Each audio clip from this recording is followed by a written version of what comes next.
Buenas tardes a todas, todos y todes.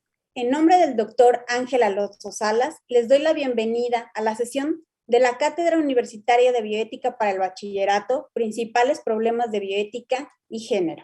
En esta ocasión, escucharemos las reflexiones de la maestra Mónica Mendoza, quien expondrá la ponencia Cultura de la Paz y Ética de la No Violencia.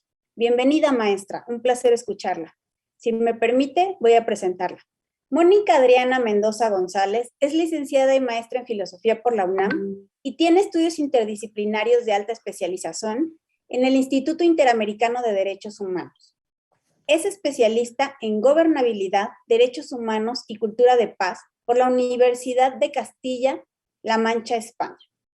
Es académica del Colegio de Ciencias y Humanidades Plantel Oriente y de la Facultad de Filosofía y Letras, en donde forma parte de la Comisión Tripartita Autónoma, órgano que vigila y observa las políticas institucionales en materia de género y prevención de la violencia.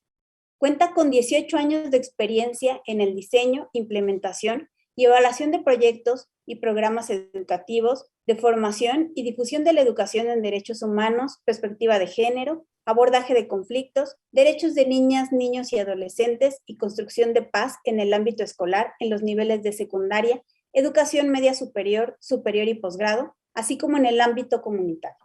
Trabajó como directora de Educación y Formación para la Paz y los Derechos Humanos y como subdirectora de contenidos educativos de la Comisión de Derechos Humanos del entonces Distrito Federal, en donde coordinó la Red por una Cultura de Paz y la Red de Referencia y Contrarreferencia para la atención de casos de violencia sexual contra niñas, niños y adolescentes. Además, es autora y coautora de materiales educativos y manuales en derechos humanos y artículos filosóficos.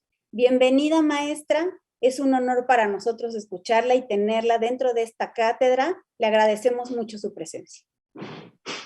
Al contrario, muchísimas gracias al Programa Universitario de Bioética, muchas gracias, Rocío, al doctor Ángel y a todas las y los compañeros que hacen posible pues, esta cátedra, estas transmisiones. Por supuesto, agradecer a todas las personas que nos acompañan en esta sesión, en este proceso formativo que ya tiene, pues, digamos, un gran prestigio por el nivel de problemáticas que presenta. Estoy muy, muy contenta de estar con ustedes. Muy bien, pues vamos a iniciar esto, como ya lo comentó nuestra compañera Rocío, pues vamos a trabajar el tema, algunas notas, alguna información relativa a la cultura de paz y ética de la no violencia.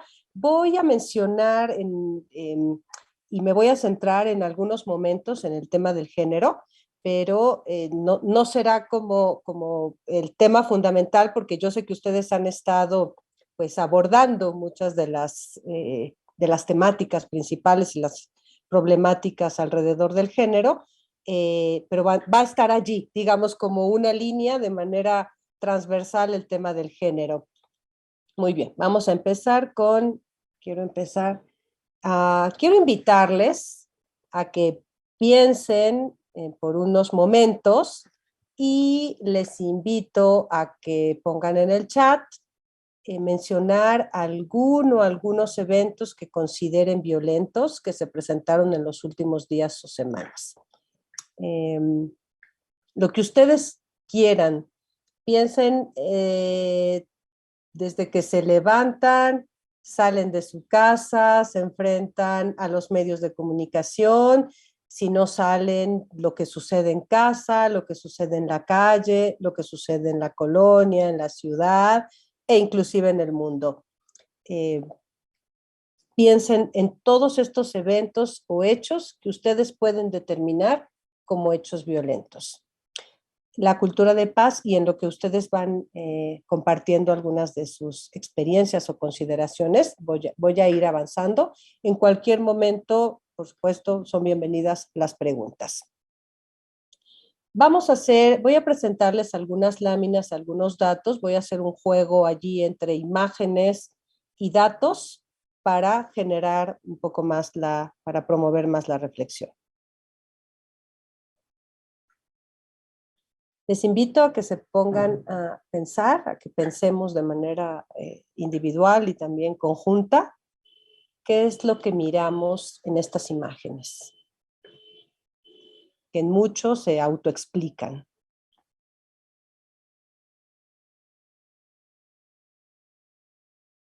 Voy a saltar a otra lámina con algunos datos.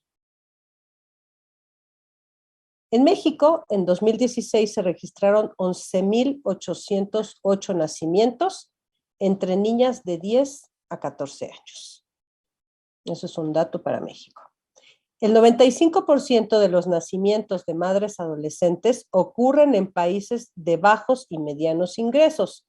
De los 7.3 millones de nacimientos anuales entre adolescentes menores de 18 años que tienen lugar en los países de desarrollo. Perdón, 7.3 millones de nacimientos.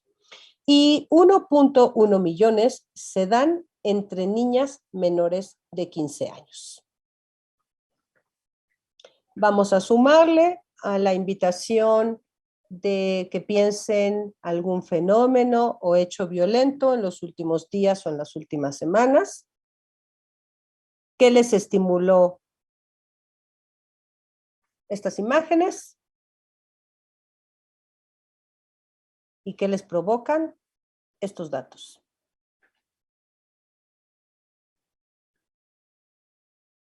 Voy a sumar otras imágenes.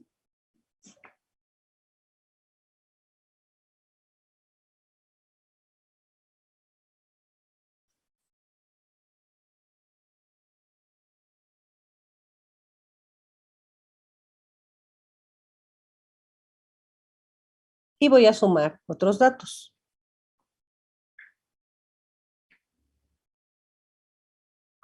Otras imágenes. Y después vienen otros datos, perdón.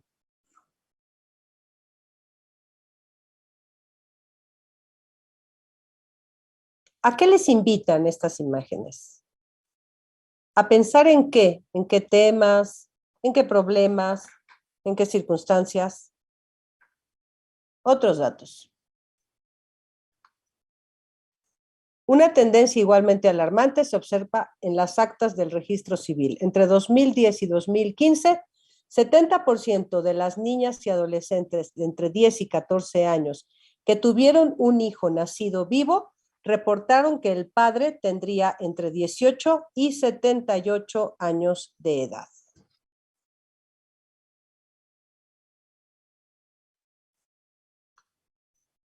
Aunque las estadísticas vitales analizadas por CONAPO, que es el Consejo Nacional de Población, muestran esta información actualizada y una mayor precisión al respecto, el dato no es menos preocupante. Fíjense, durante 2016, 40.1%, es decir, 4,723 personas, niñas y adolescentes entre 10 y 14 años que tuvo un hijo, lo hizo con una pareja de entre 15 y 19 años. El 22.7%, es decir, 2,680 niñas y adolescentes, lo hizo con una pareja, tuvo un hijo con una pareja que tenía una edad entre 20 y 24 años. Mientras que el 4.9%, es decir, 579 niñas o adolescentes, tuvieron un hijo. Si es que cabe la frase, probablemente no es la más correcta, con una pareja que tenía una edad de 25 a 29 años. Aunque en un porcentaje menor, también se encontraron casos en que la pareja tenía más de 30 años. En 1 de cada 3 casos, la edad de la pareja no se registró.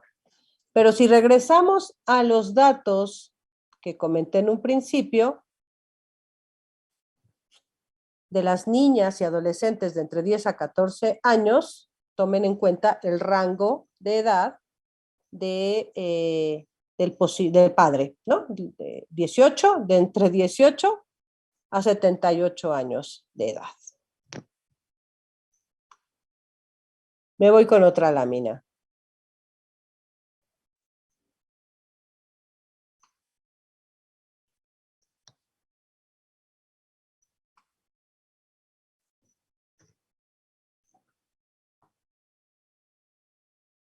Vamos a sumar la invitación que les hice de pensar en eventos y actos de violencia que se hayan dado o que ustedes consideren violentos en los últimos días o semanas. Las láminas que les estoy invitando a reflexionar, los datos son básicamente de embarazo, y estas láminas, bueno, tienen que ver con muchos otros fenómenos que voy a retomar en un momento. Vamos a ver. Me regreso. Ok. Creo que sí, esta es la primera. Sí. Lo que podemos entender como lo que sabemos que es acoso callejero. Por supuesto, no consensuado, violencia verbal, transgredir el cuerpo, en este caso específico de las mujeres.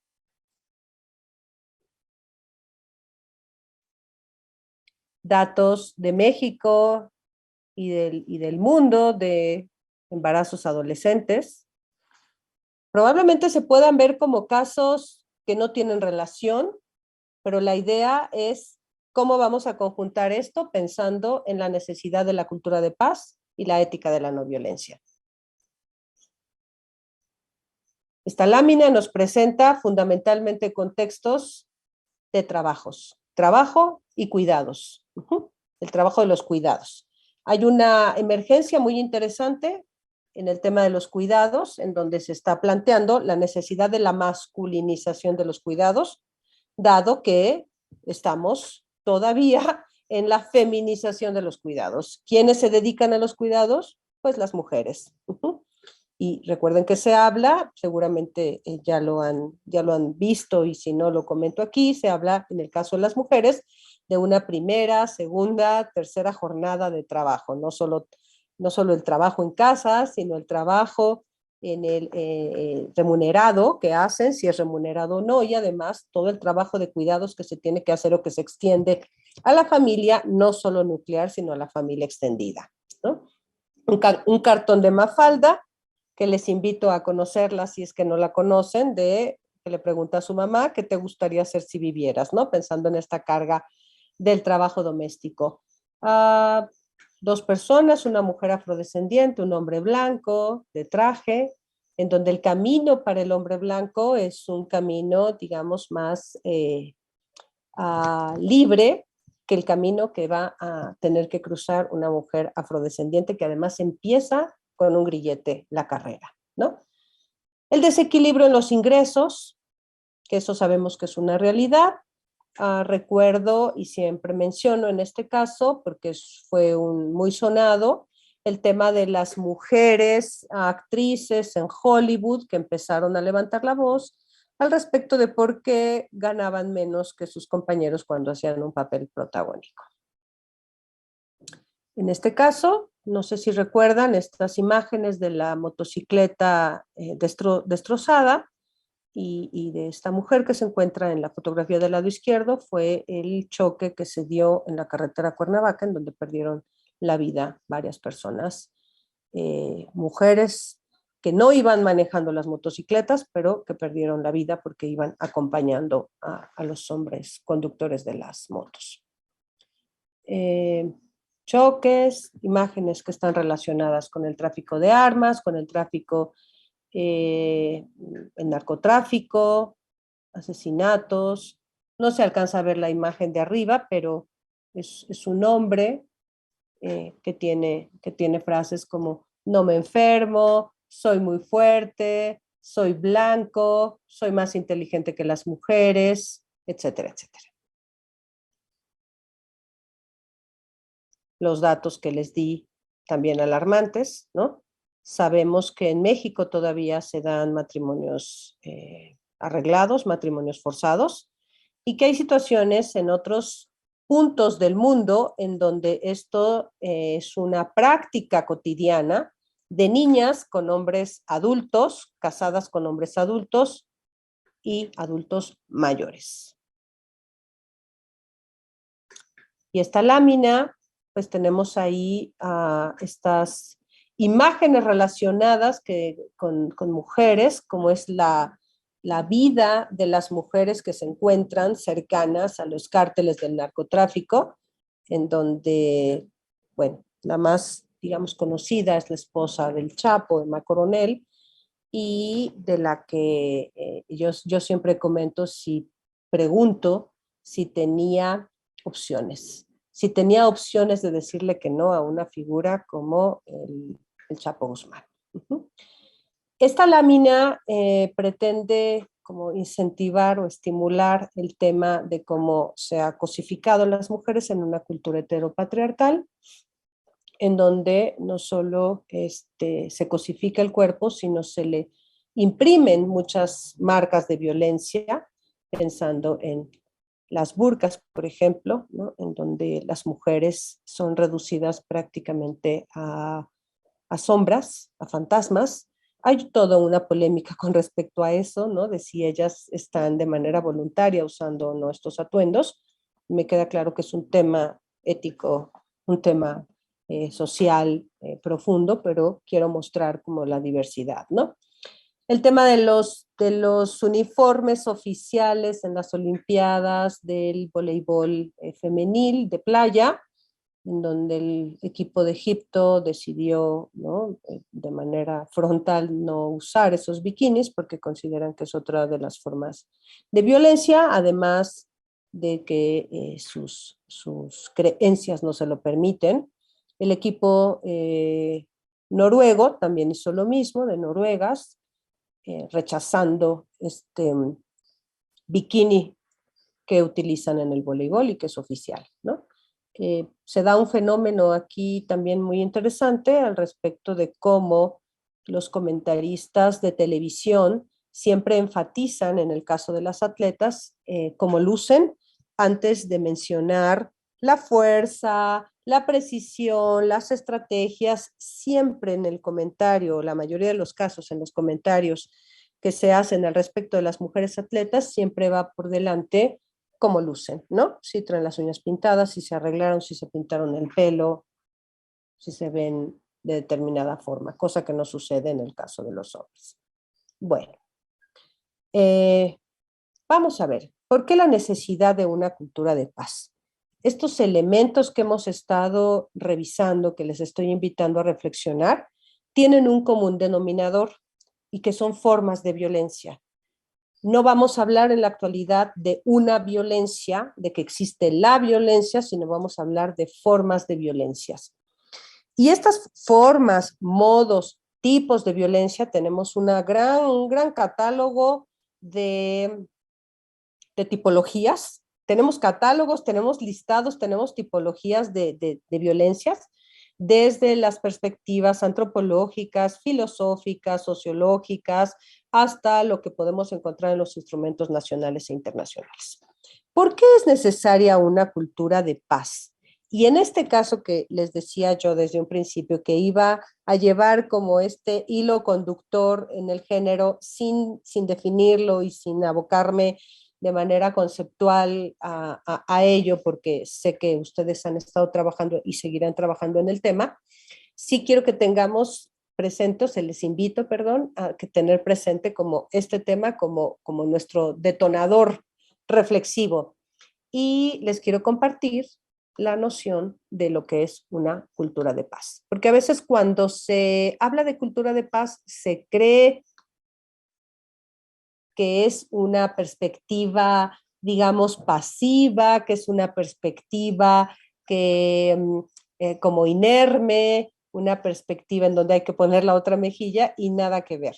Miren, en octubre de 1999 se aprobó en Naciones Unidas la Declaración y Programa de Acción sobre una Cultura de Paz. Es amplia, pero me parece muy pertinente que la revisemos en cada uno de sus elementos. Y nos dice que una cultura de paz, este instrumento, es el conjunto de valores, actitudes, tradiciones, comportamientos y estilos de vida basados en el respeto a la vida, el fin de la violencia y la promoción y práctica de la no violencia por medio de la educación, el diálogo y la cooperación, el respeto pleno de los principios de soberanía integridad territorial e independencia política de los estados y de no injerencia en los asuntos internos, el respeto pleno y la promoción de los derechos humanos y las libertades fundamentales, que incluye la igualdad de derechos y oportunidades de mujeres y hombres, el derecho a la libertad de expresión, opinión e información, el compromiso con el arreglo pacífico de los conflictos, los esfuerzos para satisfacer las necesidades de desarrollo y protección del medio ambiente de las generaciones presentes y futuras, la adhesión a los principios de libertad, justicia, democracia, tolerancia, solidaridad, cooperación, pluralismo, diversidad cultural, diálogo y entendimiento a todos los niveles de la sociedad y entre naciones. Bueno, si ustedes se fijan, podemos pensar que esto es demasiado, ¿no? Que esto es como una utopía prácticamente. O sea, ¿cuándo vamos a alcanzar la cultura de paz desde esta declaración y programa? Pues mucha gente diría es que nunca vamos a alcanzar la cultura de paz porque es demasiado, porque todavía nuestras sociedades son extraordinariamente violentas y aunque hemos avanzado en el proceso civilizatorio, en los procesos democráticos, en los procesos de construcción de consenso, en realidad cuando vemos las estadísticas del embarazo adolescente o estas fotografías, estas imágenes más bien que las ilustraciones que les acabo de presentar, uno pensaría que estamos muy lejos de ello. Porque miren, es el conjunto de valores, actitudes, tradiciones y comportamientos y estilos de vida basados en el respeto a la vida, el fin de la violencia y la promoción y la práctica de la no violencia. La cultura de paz está intrínsecamente ligada con la no violencia. Vamos, fíjense, la cultura de paz tiene un paraguas enorme que es el enfoque de derechos humanos. La cultura de paz se inscribe en los derechos humanos y la no violencia se erige desde la lectura que trabajo, se instaura como una ética que demanda demanda una praxis ético-política que nos dice tenemos que trabajar por construir una sociedad mejor. La cultura de paz y la ética de la no violencia como yo pensaría que esta ética es, a lo mejor utilizar la palabra doctrina, aunque me queda claro que pueden generar alguna polémica al respecto de la palabra doctrina, pero pienso en doctrina o filosofía de vida como esto, como esta práctica en donde me posiciono frente al mundo al respecto de los temas que están sucediendo, no solo en lo inmediato, sino de una manera proactiva de cómo tengo que hacer las cosas, cómo me posiciono en el mundo y cómo me muevo en el mundo para contrarrestar la injusticia social o todas estas formas de violencia. Entonces, esto puede parecer así de entrada una utopía, pero por otro lado también todo el movimiento por la paz que se da desde el 2010, de manera muy fuerte a lo largo y ancho del mundo, lo que va a plantear es que estos son los mínimos. Y son los mínimos y son los elementos a los que tenemos que aspirar sí o sí. Por supuesto requiere muchísimo trabajo, pero la idea es ir construyendo.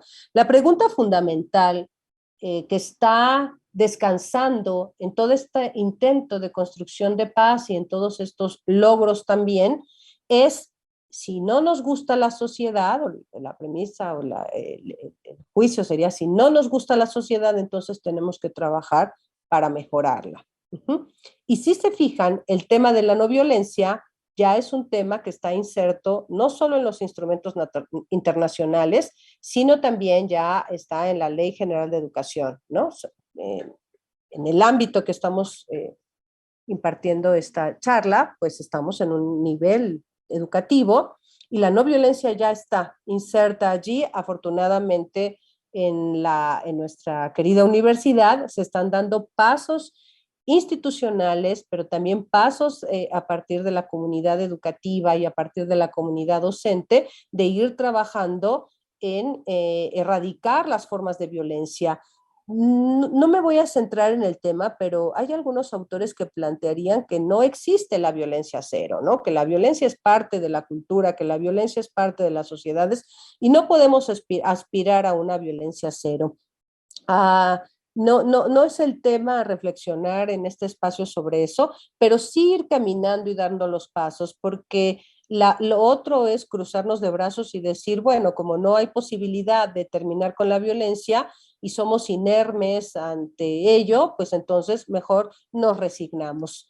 La construcción de paz lo que nos va a decir es no nos podemos resignar, no es una posibilidad resignarnos. Si el mundo nos presenta una cantidad de violencias todos los días a lo largo y ancho del planeta y de múltiples formas, y en este programa universitario de bioética de manera específica trabajando los problemas de género o la violencia de género, no es una opción rendirnos, no es una opción decir así está esto y mejor me cruzo de brazos.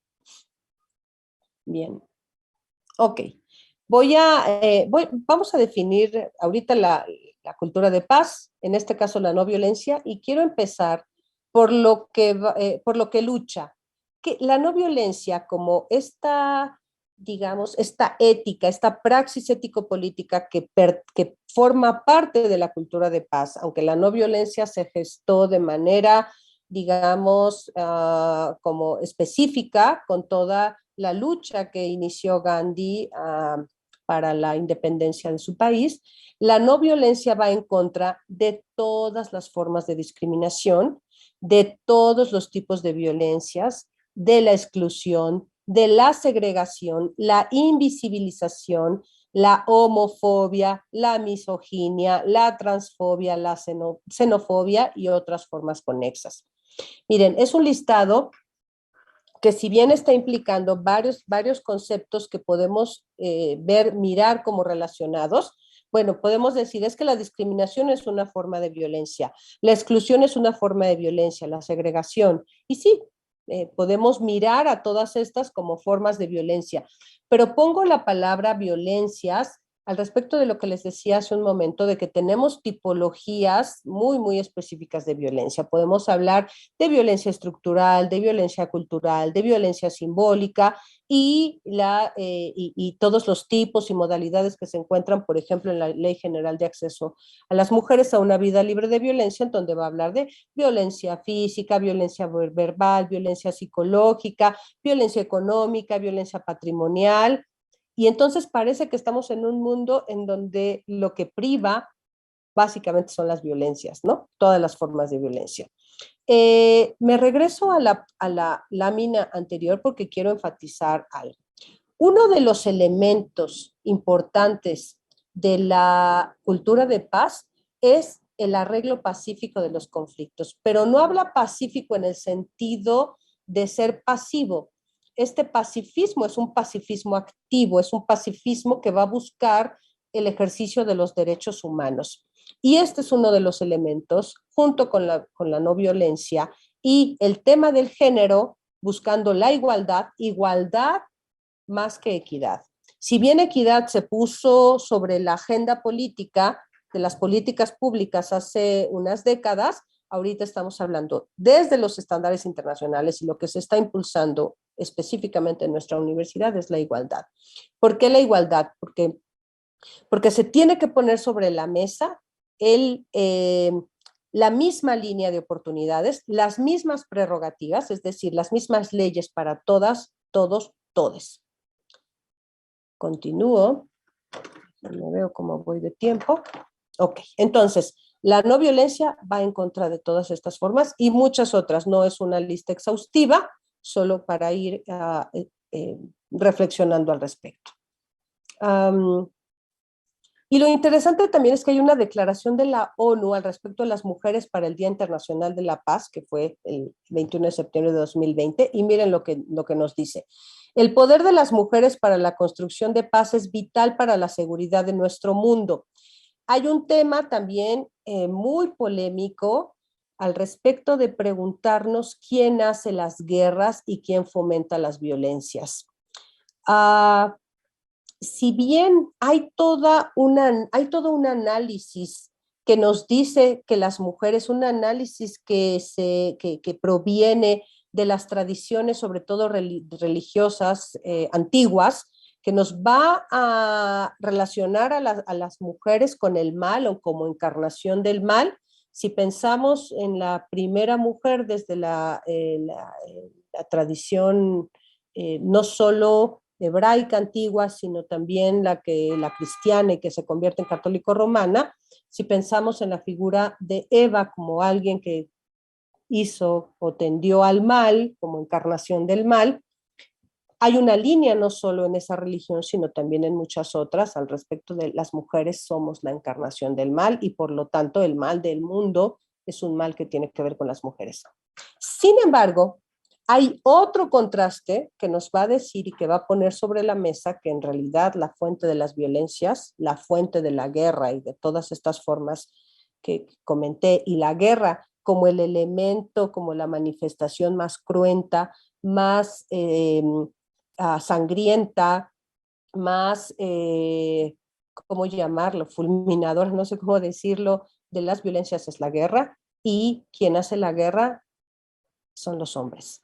Entonces, tenemos unos, yo diría, unos extremos bastante peligrosos y que yo creo que nos tenemos que alejar de la idea de que las mujeres son la fuente del mal o que los hombres, por el otro lado, son la fuente del mal.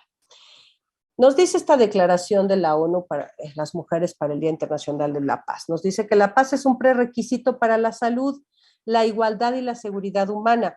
Nuestra capacidad para vivir vidas dignas y plenas depende de actuar sin miedo, en respeto mutuo y de la coexistencia.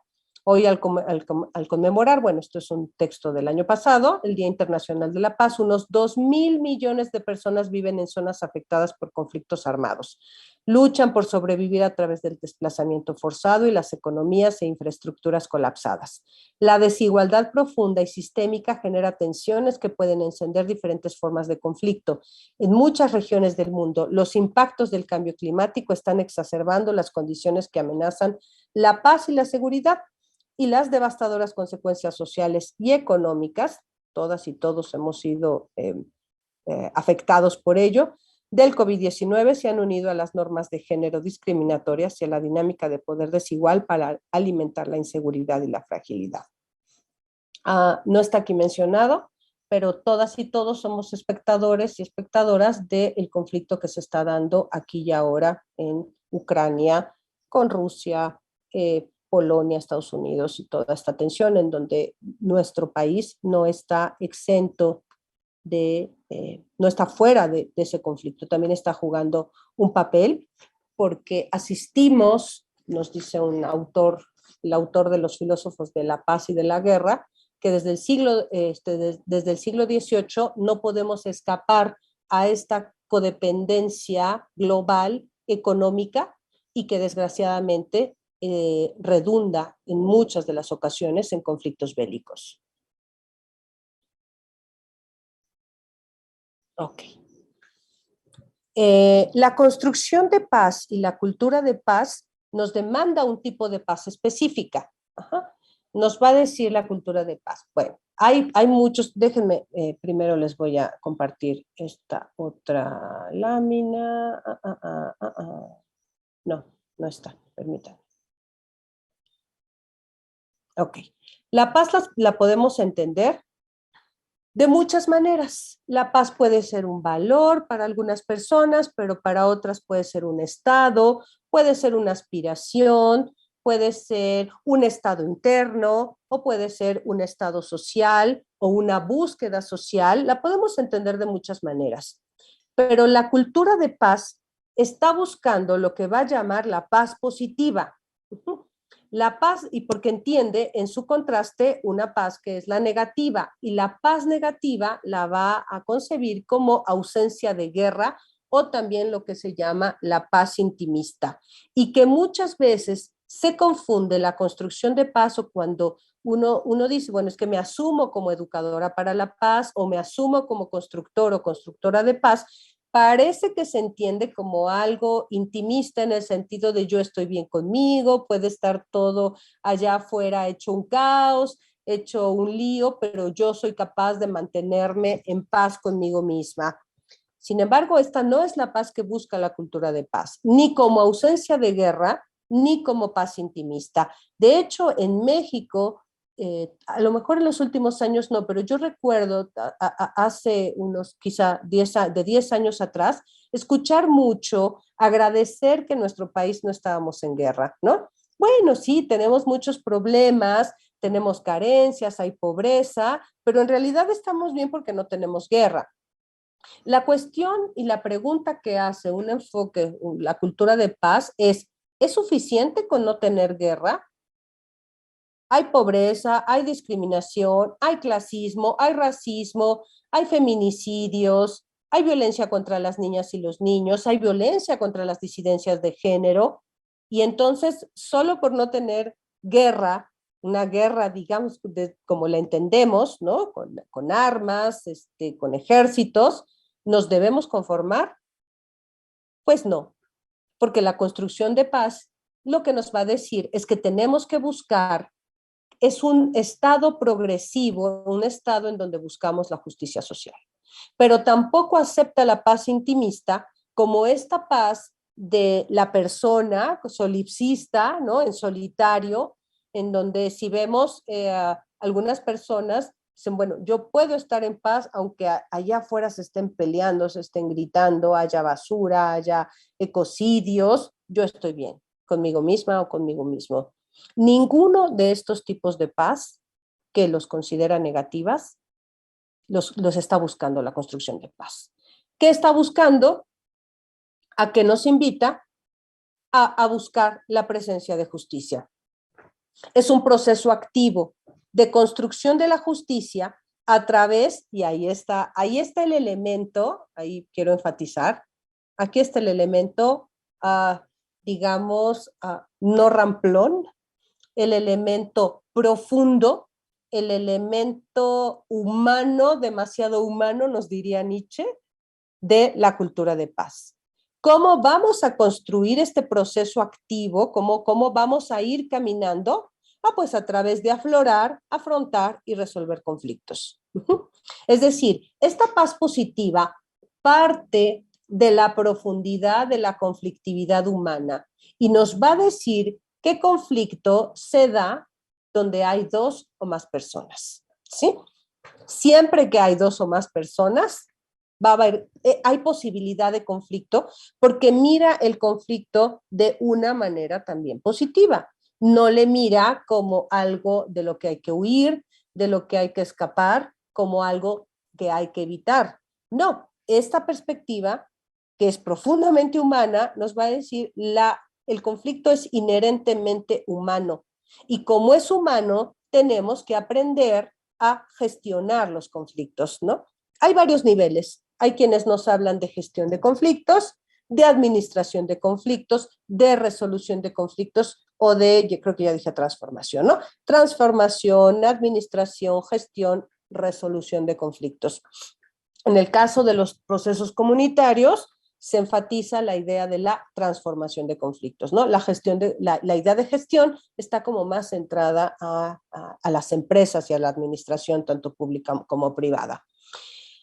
Y entonces es allí en donde encontramos una filosofía profunda que está ligada a la ética de la no violencia, porque la ética de la no violencia no se va a quedar cruzada de brazos ante las injusticias.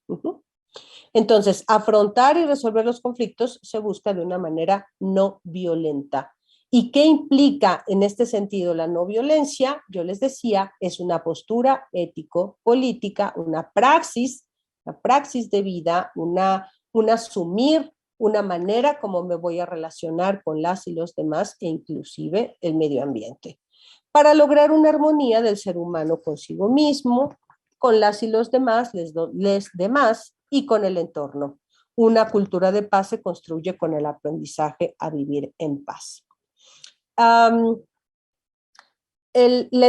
También la cultura de paz deriva digamos, como una estrategia metodológica educativa al respecto de cómo vamos a trabajar la cultura de paz en los ámbitos educativos.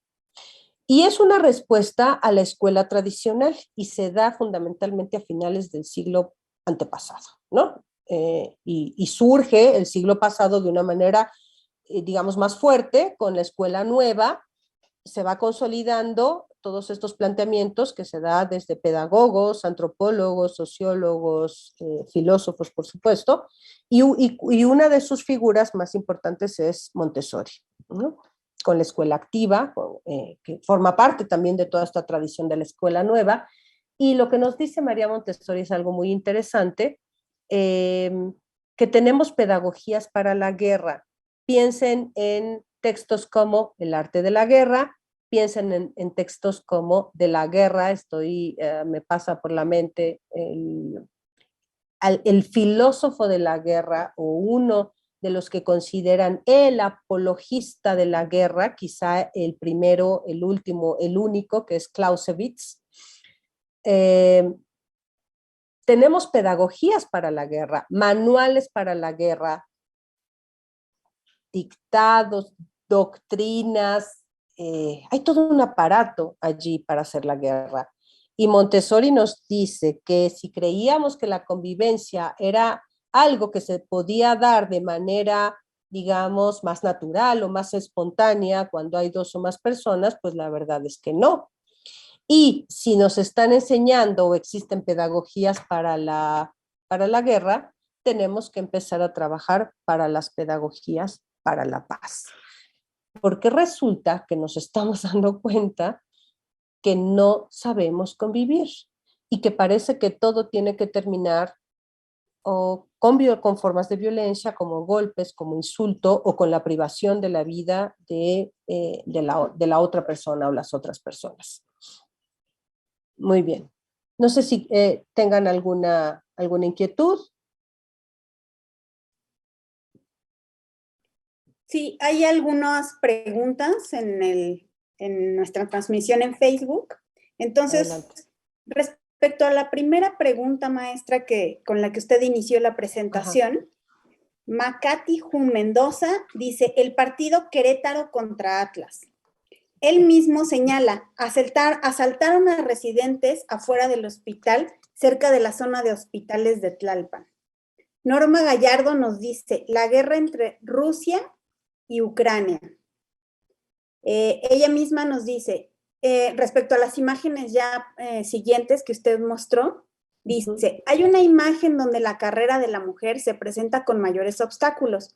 Pienso en el techo de cristal y en la brecha de género. Elena Archundia nos dice, la resignación es la falta de esperanza al cambio. Y Norma Gallardo nos dice, hay guerras familiares sin uso de armamento, pero sí con el arma de la palabra, de los golpes, de la invisibilización, etcétera. De fútbol que se violentó hace unas semanas. Si quiere, damos pie a esas y después seguimos. Gracias. Muchísimas gracias. Gracias por estos ejemplos. Lo que pasó en el Estadio Querétaro nos da mucho que pensar, reflexionar, como un hecho doloroso que está sucediendo aquí y ahora en nuestro país y en donde sin tener como muchos elementos, uno escucha los testimonios, ve los videos y hay una violencia extrema.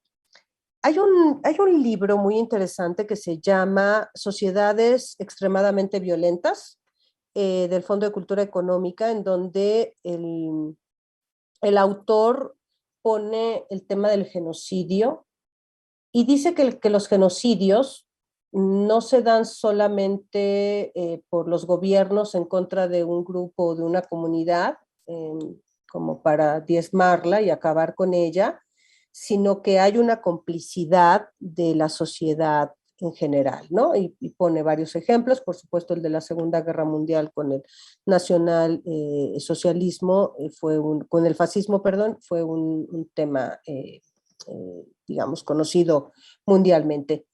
Y lo traigo a lo que pasó en Querétaro porque al ver las imágenes, son imágenes muy fuertes, imágenes brutales en donde uno piensa, se están peleando aficionados de un partido, de un equipo en contra del otro equipo, o se quieren destruir, o lo que quieren es aniquilar al otro, pero además aniquilar al otro sin conocerle. ¿Qué hay en el fondo allí? En los conflictos, en la teoría de los conflictos que se trabaja desde esta plataforma, siempre se hace un análisis de cuál es el meollo del conflicto. Es decir, si yo tengo a dos partes o a varias partes, siempre tengo que analizar qué hay en el fondo. ¿Cuál es el problema? Se le llama, si tenemos acá los actores y tenemos el problema en medio, tengo siempre que preguntarme cuál es realmente el problema. El problema es una cuestión de valores, el problema es una cuestión de derechos, el problema es una cuestión de intereses. Y cuando no hay problema y vemos a dos partes en conflicto, se podría o se habla de un pseudoconflicto, de un conflicto latente. Y cuando vemos estas imágenes que se dieron en el estadio, yo me pregunto, bueno, ¿cuál es el conflicto? ¿Cuál es el verdadero problema que está allí adentro? ¿Es que uno ganó, el otro perdió? ¿O en realidad estamos ante un ejemplo de una barbarie y de una violencia extrema en donde no importa quién está enfrente, no importa su historia, no importa absolutamente nada y solamente se le busca aniquilar? Bueno, ese extremo de la violencia nos va a decir este enfoque que pasa por una deshumanización del otro, pasa por el estereotipo, pasa por construir el estereotipo, por construir el prejuicio, el estereotipo, y de allí hay una justificación para destruir al otro porque lo que sucede es que se le deshumaniza. Y cuando deshumanizamos al otro, porque además se le ponen cualidades malignas, cualidades hasta, digamos, suprahumanas, ¿no? De esta capacidad del mal, nos abrogamos el derecho de destruirle. Yo veo esas imágenes, no tengo muchos elementos para saber, no sé realmente lo que pasó, pero por los pocos testimonios y prejuzgando las imágenes que veo, yo no veo que haya ahí realmente un conflicto. Yo creo que hay un intento de destrucción al otro, de aniquilación del otro, y la pregunta es, ¿por qué la aniquilación del otro? Y en esa aniquilación hay una ausencia completa de la noción de dignidad, de la percepción de la dignidad, del valor del otro como una persona igual a mí. Está distorsionada, perdón, la idea de dignidad, está distorsionada con ello el valor de esa persona, está distorsionada la noción de empatía, el sentimiento de la empatía y el reconocimiento como seres humanos. Ese hecho me parece que es un hecho que nos tiene que alarmar. Y alarmar para actuar, no alarmar para salir corriendo, alarmar para actuar. Al respecto del techo de cristal, sí, absolutamente. Pero yo diría que no solo es un techo de cristal, también son paredes de cristal y, y no las vemos, no se puede subir, pero a veces tampoco se puede ir de manera horizontal hacia otros caminos. Puse, y es importante estar revisando esta línea de género porque nos hace ver las relaciones de dominio y la necesidad de visibilizar esas relaciones de dominio o esas desigualdades estructurales o violencia estructural o violencia simbólica, como quieran llamarlo, pensando en Bourdieu. Ese techo de cristal es un techo de cristal que primero hay que visibilizarlo, hay que tocarlo, hay que hacerlo manifiesto, hacerlo patente para poderlo romper. Estas brechas de género que desgraciadamente todavía seguimos viviendo, inclusive en las comunidades universitarias, y que tenemos que trabajar muchísimo para romperlas. Y la resignación, pues completamente de acuerdo con la persona que habla de esto. Yo les decía que no es una posibilidad. Ajá. Y la esperanza tendría que estar acompañada de acción concreta. El adagio de la cultura de paz nos dice: piensa globalmente y actúa localmente. No podemos quedarnos solamente en el pensar. Si bien la filosofía tiene muchos análisis relativos de la guerra, de la paz, de los conflictos, y bueno, toda la parte de la sociología, la antropología, hay muchos ejemplos al respecto. Creo que no es una opción. Tenemos que mirar el fenómeno con varios lentes, desde varios niveles, desde sus múltiples dimensiones. Y este enfoque lo que nos dice es: no te puedes resignar. Y no te puedes resignar porque la búsqueda de la justicia tiene que ver con cómo te estás posicionando en el mundo y cómo te posicionas con el entorno y con los animales no humanos.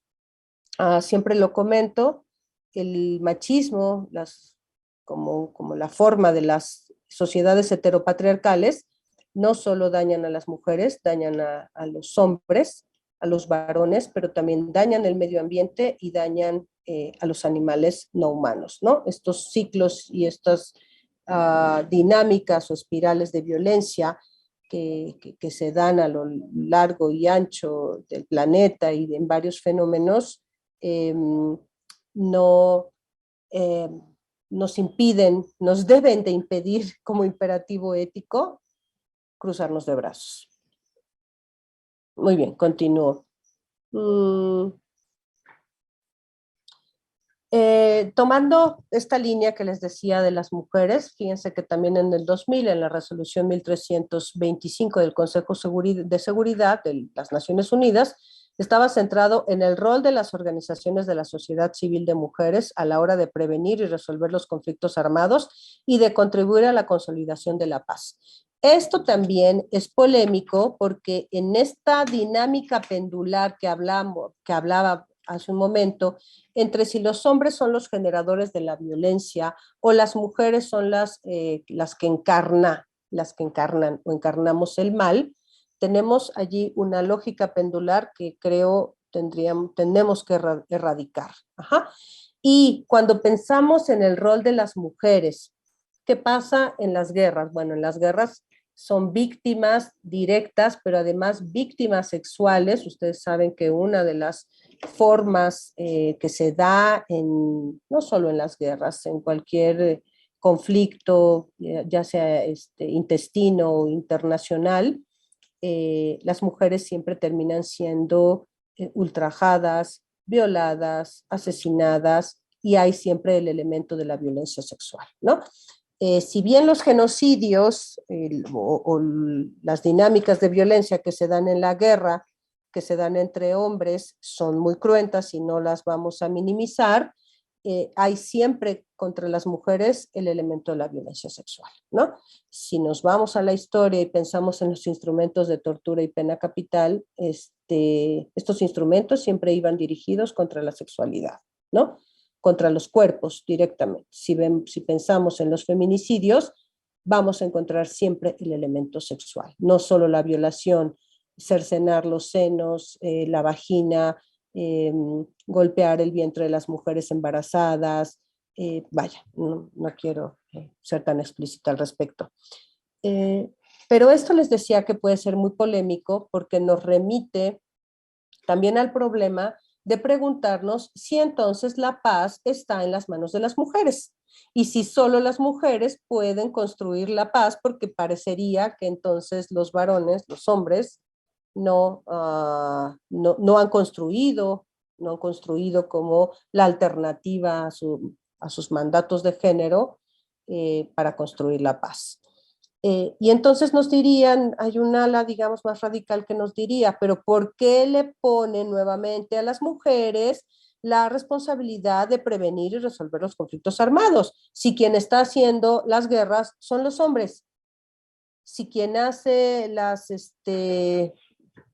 pensemos Muchas de las muertes violentas que se dan en la calle, en el ámbito doméstico, son los hombres. Entonces, ¿por qué las mujeres, si son los hombres los que hacen las guerras, por qué las mujeres tienen el papel de construir la paz a partir de prevenir y resolver, ¿no? Creo que eso es un tema que tenemos que ir explorando.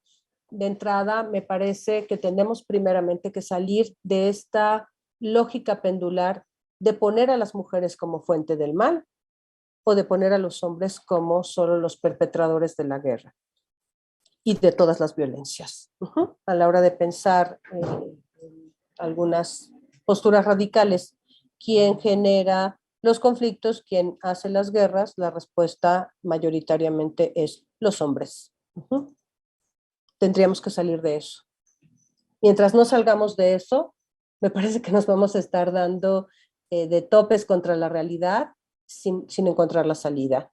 Creo yo, y lo he dicho en las últimas participaciones y lo reitero aquí, me parece que tendríamos que ir caminando a la desgenerización, no sé si la palabra sea correcta, pero no se me ocurre otra, de cómo ir quitándole el género a los eventos, a las acciones o a los hechos que son fundamentalmente humanos. Me queda claro que hay que trabajar y poner el dedo en el renglón de manera específica y nombrar las violencias contra niñas, las violencias contra niños, las violencias contra las disidencias sexogenéricas y en esta misma línea también poner el dedo sobre las violencias que se hacen contra las mujeres. O sea, estoy completamente de acuerdo en que se tienen que nombrar y que se tienen que ir trabajando desde los instrumentos internacionales, los documentos nacionales, para generar condiciones de posibilidad en donde se pueda hablar de piso común, de piso parejo, de igualdad de género. Estoy completamente de acuerdo en ello. La cuestión es que si por visibilizar los problemas que se están dando de violencia contra niñas, niños, adolescentes, jóvenes, mujeres, adultos mayores, comunidades afrodescendientes o de alguna otra adscripción étnica, nos estamos perdiendo que el horizonte, desde mi lectura, es llegar al trato de personas a personas, independientemente de la condición, de esa condición étnica, de orientación sexual, de estatus económico, etcétera, etcétera. Me parece que tenemos que ir caminando hacia allá. Nombramos las cosas para afrontarlas, nombramos los fenómenos para hacer todo un programa, una acción, pero el horizonte para mí es un horizonte de personas. Hay que nombrar las diversidades sexogenéricas, claro, claro, porque si no las nombramos, no le mostramos a quienes todavía tienen un pensamiento dualista que la realidad es más diferente que igual, dice Mauricio Beuchot, ¿no? Claro, la realidad es más diferente que igual, pero nombramos para actuar. Y si nombramos para actuar, es para llegar a este horizonte que yo espero alcancemos. Quitarle el género a las tareas, quitarle el género a los puestos, a los cargos, quitarle el género a los hechos humanos previamente analizados. Les digo, esto puede sonar muy polémico, ¿no? Pero creo y fervientemente en que tendríamos que ir hacia allá. ¿Por qué trabajar en la construcción de paz? Bueno, hay mucho sufrimiento en el mundo, hay mucho dolor en el mundo, hay mucha violencia en el mundo y si bien hay muchas también enfoques y maneras de trabajar, creo que hay que enfatizar la fuerza de la no violencia como la ética de la cultura de paz. La libertad, la igualdad, la fraternidad los reconocemos como los ideales de la Revolución Francesa. Poco más de 200 años, el filósofo Mauricio Beuchot, al hacer el balance de las libertades clásicas, sostiene que algo, le cito, algo hemos ganado en libertad, un poco de igualdad y casi nada de fraternidad. tal vez esa es nuestra asignatura pendiente, cierro cita. La fraternidad entendida como mirar y tratar al otro como hermano, o en el sentido de la solidaridad como amistad social, dista mucho de siquiera reconocerle como persona. Y cuando digo hermano, lo digo en el sentido de la fraternidad, ¿eh? No estoy pensando en esta noción de hermandades de alguna religión específica.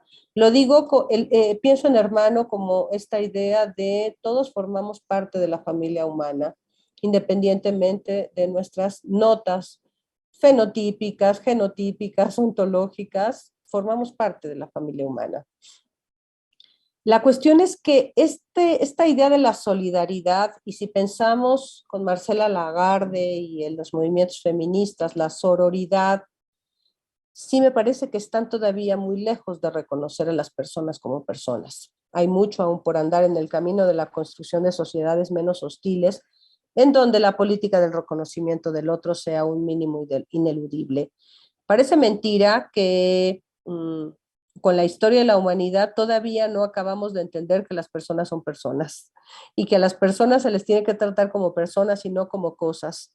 En esta sociedad en donde están transmutados los valores, en donde parece que, dice Marcuse, lo banal y superfluo se ha convertido en lo importante y lo importante se mira como algo ridículo, sin importancia. Bueno, tenemos que volver a esa como transmutación de los valores, en donde tratemos a las personas como personas y tratemos a las cosas como cosas.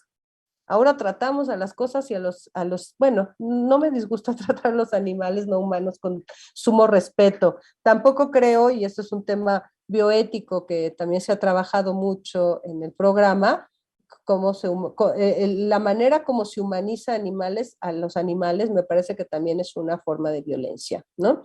Respetar a los animales no humanos como animales no humanos con todas sus, digamos, sus condiciones, es una forma de respetarles también.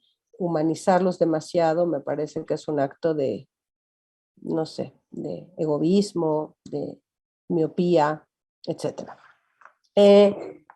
Y la cosa con las personas, la relación entre personas, el mínimo ineludible es reconocerle como un ser con el mismo valor del que gozamos todas y todos. Y entonces, ¿por qué trabajar por una cultura de paz? Pues porque precisamente la fraternidad, desde las palabras de Mauricio Beuchot, podemos llamarla de muchas maneras, repito, ¿no? Solidaridad, sororidad, respeto al otro, a la otra, al otro, es una de nuestras asignaturas pendientes. Retomando esto que les comentaba de María Montessori, no hemos aprendido a convivir. Y por eso es la necesidad de una cultura de paz, porque no sabemos convivir. Siempre lo ligo también con esta aportación que nos hace Jean-Paul Sartre de las fuentes del mal, ¿no? Las tres fuentes, no, perdón, no son las fuentes del mal, son las fuentes del sufrimiento. Una es la incapacidad que tenemos para controlar la naturaleza. Otra fuente de sufrimiento es la incapacidad que tenemos para evitar la vejez, la enfermedad, la decrepitud, la decadencia de nuestro cuerpo y porque vamos a morir, ¿no? Somos seres mortales, ante ello no podemos hacer nada. Ante la primera fuente de sufrimiento no podemos hacer nada con la naturaleza. No podemos hacer tampoco nada al respecto de nuestra enfermedad y muerte. Vaya, podemos cuidarnos, pero podemos tomar vitaminas y gozar de todo lo que la tecnología y las técnicas de la conservación y de la fuente de la juventud nos vende por un alto costo. Podemos hacer eso, pero sabemos que somos mortales y que vamos a morir y que vamos a entrar a una decadencia física, ¿no? A eso me refiero. Pero hay una tercera fuente del sufrimiento que nos dice Jean-Paul Sartre, que es la incapacidad de regular las relaciones con las y los otros. Y ante esa fuente de sufrimiento, seguimos dándole vueltas y vueltas y vueltas, y tenemos aquí y ahora en el 2022 una guerra en Europa del Este y Rusia. Pero tenemos muchas otras.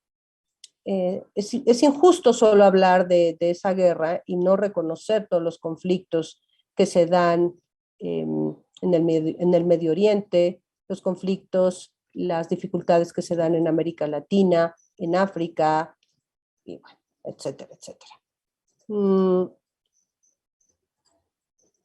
Ok, les decía hace un momento que iba a empezar por la definición o por la aproximación teórica de la no violencia sobre lo que combate: discriminación, exclusión, misoginia, toda esta lista que les decía que no es para nada exhaustiva, ¿no? Pero ¿qué vamos a entender por no violencia? Esta ética de la no violencia que forma parte de la cultura de paz es esta praxis ético-política de inspiración gandhiana, está ligado al de paz positiva, ya vimos lo que es la paz positiva, plantea una forma de vida, una forma de lucha política y un modelo de sociedad. Este término proviene de la palabra hindú, ahimsa, que es básicamente no hacer daño a ninguna forma viviente. Ajá. Ahimsa nos dice, no renuncia a hacer el daño a cualquier forma de vida. Pero también se extiende en esta no violencia laica, porque para Gandhi tenía una inspiración religiosa, una inspiración divina, y que está ligada con la satyagraha, que es la búsqueda de la verdad. En este caso, ahimsa mirada, o la no violencia mirada desde un sentido laico, también incluye al medio ambiente. No solo es forma de vida, pensando en las personas, pensando en los animales humanos, en los animales no humanos, sino también en el entorno. No es ahimsa un término negativo, implica un proceso transformador que busca hacer valer la justicia, y por eso se escribe de manera junta.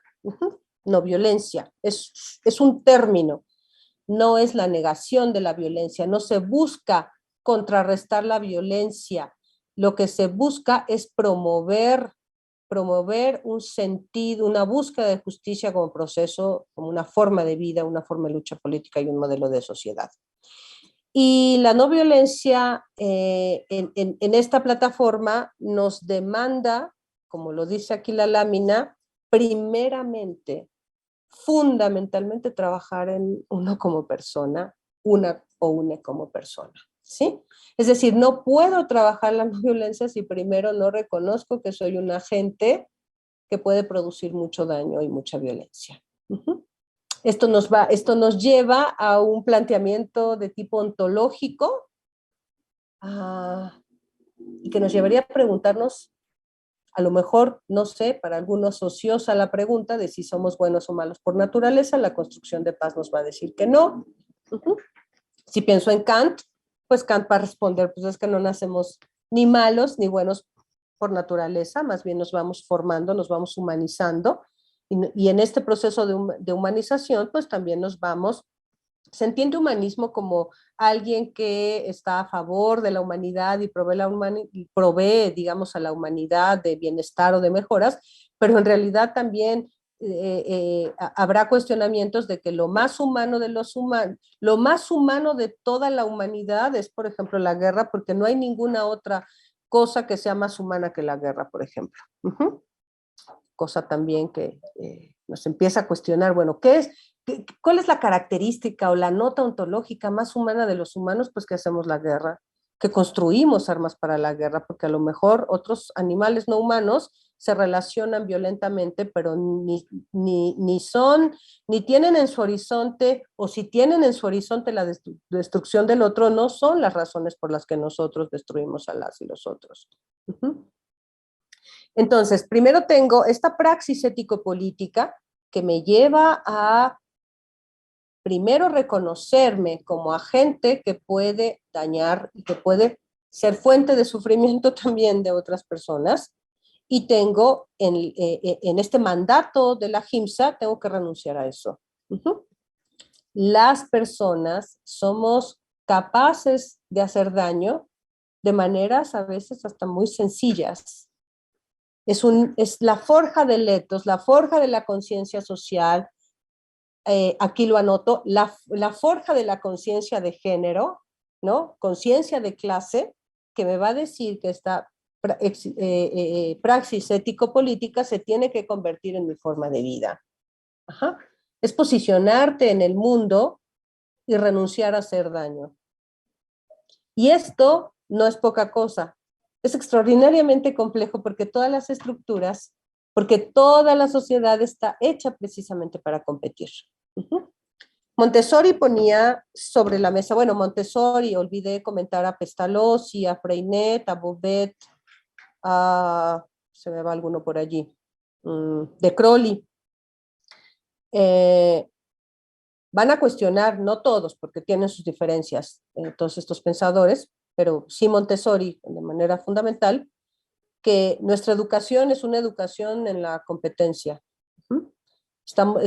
Nos están entrenando y las escuelas, los currículums en las escuelas están hechos para competir, ¿no? No sé si todavía se dé, espero que no, pero yo todavía viví todo esto del cuadro de honor. Ajá. Quien es el mejor, la mejor estudiante, entonces se va al cuadro de honor y no sé si ustedes vivieron, espero que no, a las y los estudiantes que nos están escuchando, espero que nunca vivan esta cosa tan horrible de hacer filas de burros. Pero antes a mí todavía me tocó en la primaria que los maestros hacían la fila de los aplicados y entonces había una gradación en las filas, ¿no? Están las filas del estudiantado y una fila iba de la fila de los burros o la fila de las y los aplicados a la fila de los burros, ¿no? Y entonces, bueno, cualquier cosa que hacías te podía mandar a la fila de los burros. Todo está construido, por eso es importante poner el dedo sobre el renglón acerca de las violencias estructurales o las desigualdades estructurales como parte de las violencias. Mirar, visibilizar, y en términos del género, ponernos las gafas de género, o los lentes violetas o los lentes violetas, y mirar cómo está estructuradas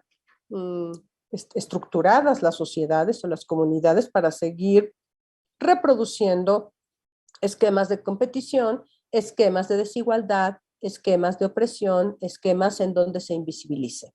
En el caso del género, sabemos que es de un género no solo sobre otro u otras disidencias sexogenéricas, sino también tenemos posturas en donde nos van a decir que los estudios de género tienen que mirar, por ejemplo, la violencia que se da contra las niñas y los niños, incluyendo a los niños, o la violencia que se da contra los adultos mayores, o lo que se da contra las minorías o mal llamadas minorías religiosas, étnicas, etc. Entonces, repito, primeramente es una forma de vida y plantearlo como forma de vida en esta estructura que comento extraordinariamente competitiva y violenta, pues se vuelve casi un camino contracorriente. Porque entonces, en algunos ámbitos en donde mucha gente se quiere desarrollar, no hay otra forma de entrar más que compitiendo, más que demostrando que se es mejor, más que demostrando que se han hecho más cosas, más que poniendo el pie o metiendo el codo. Y es una sociedad que ni siquiera es democrática. Ya no digamos no violenta, ni siquiera es democrática. Es una sociedad que está muy, muy lejos de la fraternidad, de la sororidad o de la solidaridad de la que les estaba hablando hace un momento. Y esta actitud como forma de vida se tiene que extender, o sea, asumo, no es cronológico, me parece que es una dinámica que se tiene que dar. Asumo, pero voy hacia afuera y trabajo en los conflictos hacia afuera y trabajo en la sociedad y regreso a mí y voy hacia afuera y lo veo más como un proceso de revisión permanente, de ida y venida. Es una forma de vida, pero es una forma de lucha política. La no violencia en conjunto con la cultura de paz es una perspectiva de exigencia de derechos. No es una perspectiva que diga, bueno, como no soy violento, entonces pues no voy a luchar con las mujeres, con los hombres, no porque soy pacifista, no, al contrario. Lo que nos dice es que tenemos que buscar, es el ideal del bien común, ¿no? La utopía del bienestar para el mayor número de personas. No puedo estar bien, nos dice la no violencia, si las demás no están bien. Y a veces puede ser muy emocionalmente pesado porque a veces se va uno al extremo a pensar como principalmente afuera y antes de pensar en el yo. Me parece que hacia donde tenemos que llegar es hacia esta dinámica del ir y venir, hacia esta dinámica de la integración, de la asimilación, en donde pienso en los otros sin eliminarme como persona, porque si no me vuelvo una víctima también de la violencia, una víctima primaria o secundaria de esa violencia que quiero trabajar, ¿no? O que quiero combatir. Es un proceso transformador que busca efectivamente hacer valer la justicia e ir transitando a sociedades más igualitarias. Si pensamos en la lucha de las mujeres, en la perspectiva de género, los estudios de las mujeres, es una manera de posicionarse en el mundo que lo que busca es justicia, justicia para no me gusta la palabra sector, pero la mitad de la población en el mundo que ha sufrido de muchas formas, y digo sufrido no en el sentido de pobrecear a nadie, ni mucho menos, sino en el sentido de padecer muchas formas de violencia que les privan de la muerte, ¿no? Que van desde lo que vimos en una de las imágenes al principio hasta privarlas de la muerte simple y sencillamente por el hecho de ser mujeres, no personas aquí, ser mujeres. No sé si hasta aquí creo que ya estoy en tiempo. Podemos, si está de acuerdo, maestra, hacer algunas otras preguntas y Adelante. si quiere, pues continúa. Rocío, un favor, termino esta lámina. Perfecto. Para las preguntas, nada más porque quiero enfatizar que para mí, por eso es tan importante la no violencia, porque en un mundo como el que sabemos, con todos sus conflictos, problemas, pienso que mejor ímpetu contundente contra las violencias que la no violencia. Ojo, no como su negación, porque recordemos que lo profundo que trabaja el abordaje de conflictos desde esta perspectiva es reconocer precisamente la conflictividad humana, ¿sí? O sea, no partimos de la premisa en donde todas somos buenos y nos vamos a querer y vamos a ser amables y bellos siempre. No, al contrario.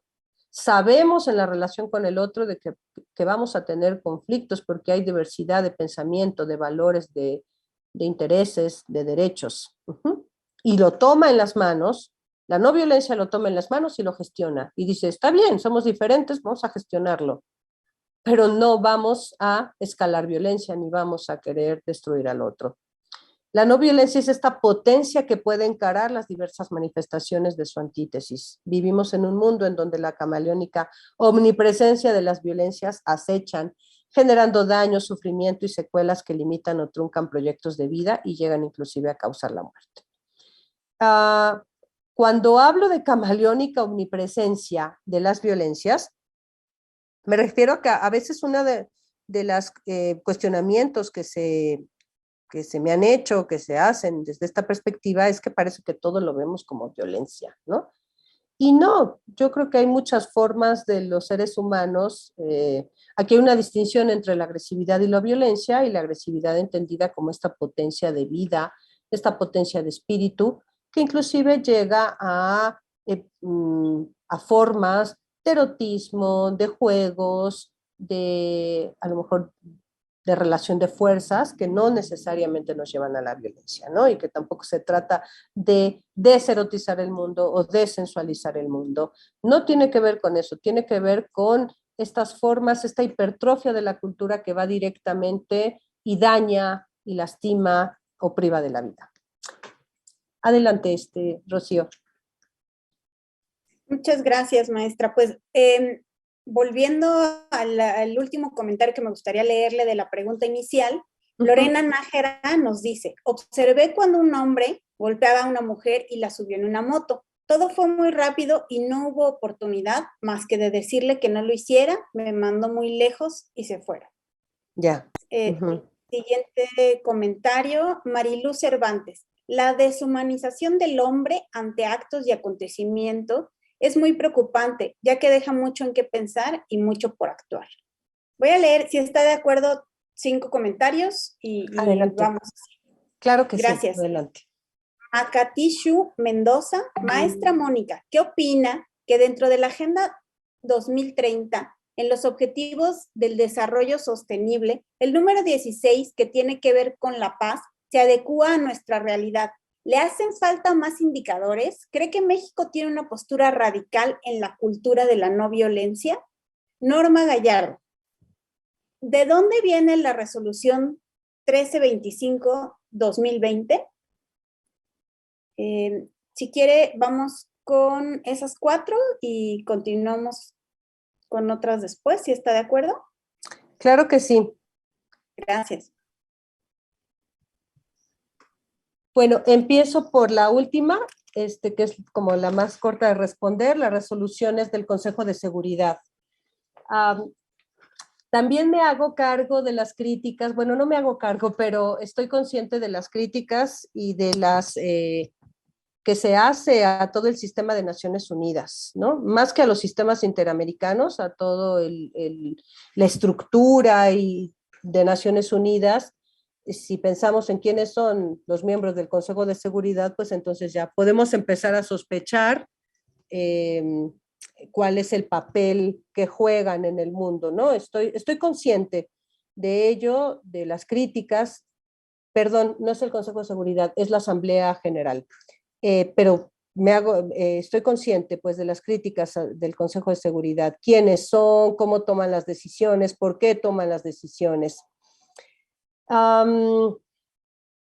También estoy consciente de las críticas que se hacen al respecto de la misma Declaración Universal de los Derechos Humanos, de todas las visiones que se hacen o calificativos son eurocéntricos o eurocentristas, no miran las realidades de otras latitudes como en África, como en Asia, bueno, en América Latina tenemos todo el sistema interamericano. Sin embargo, cuando uno revisa la Declaración Universal de los Derechos Humanos y todos los instrumentos, la CEDAW o todo el sistema de Naciones Unidas, si lo hacemos desde una postura muy crítica o fría, la verdad es que yo no encuentro nada en lo que no esté de acuerdo, ¿no? Si reviso, bueno, el derecho a la vivienda, el derecho a la alimentación, el derecho al agua, el derecho a la educación, los derechos civiles y políticos, derechos económicos, culturales, yo no he encontrado todavía algo en lo que no estoy de acuerdo. Y pienso que tenemos estos instrumentos y tenemos que usarlos. Primero conocerlos y usarlos. Por supuesto, no de manera como acrítica. Y insisto, no es un cheque en blanco. Pensar en que usar los instrumentos internacionales es aceptar todo lo que hace Naciones Unidas. Por supuesto que no.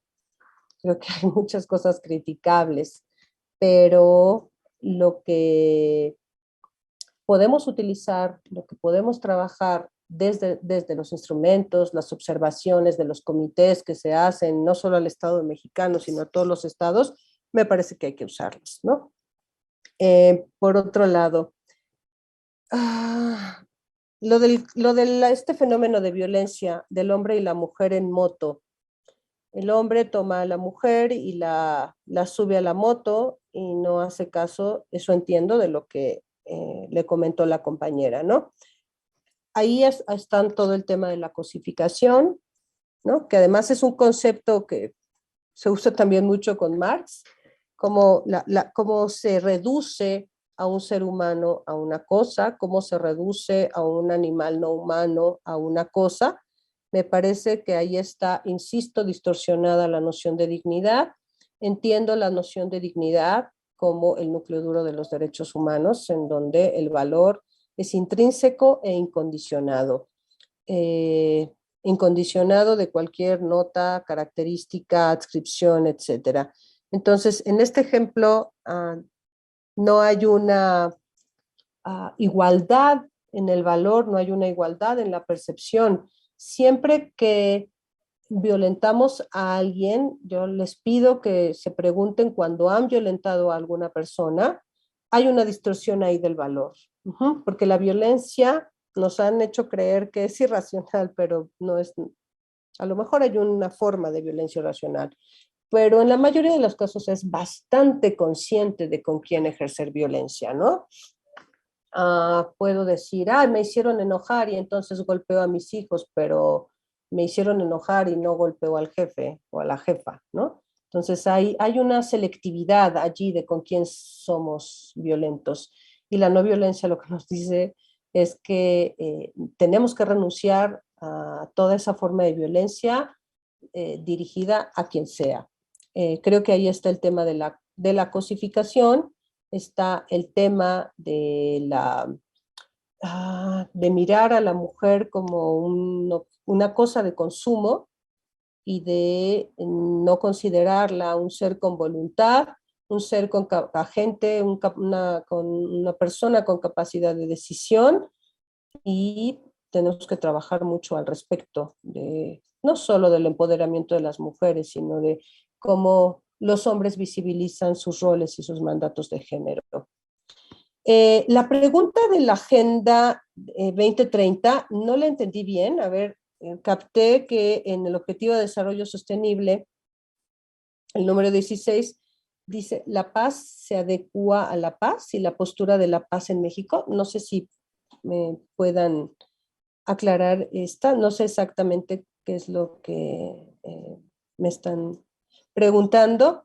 Y la deshumanización del hombre. Les decía que allí hay también todo un tema polémico y que tendríamos que revisar las posturas posthumanistas y transhumanistas, porque estarían pretendiendo también superar a un humanismo que es un humanismo centrado en el humano, en el ser humano, y que no mira otras realidades.